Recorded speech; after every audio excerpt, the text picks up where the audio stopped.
Io faccio sto appello: se l'avete trovata, cercate di mettervi in contatto con la redazione, perché per mia figlia questa gattina è più di una medicina. Veramente, insomma, gli dà conforto, gli dà coraggio. La signora Mirella lancia un appello perché chiunque abbia visto questa gattina si metta in contatto con la nostra redazione.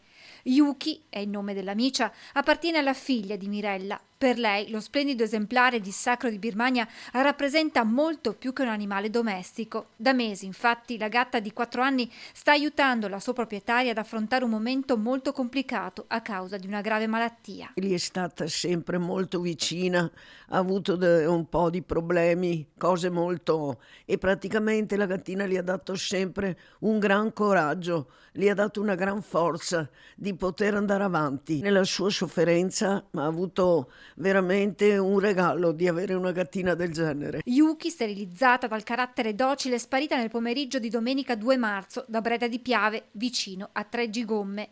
Un momento di distrazione, la porta aperta e la gattina si è allontanata. Si sono accorti 2 ore dopo che non c'era più. Questo è il fatto. L'hanno veramente cercata tanto e mia figlia è in disperazione, se devo dire il vero. In questo momento non avrebbe bisogno di altro. La sua proprietaria e il marito l'hanno cercata per tutta la notte. La speranza è che qualcuno l'abbia trovata e messa in sicurezza.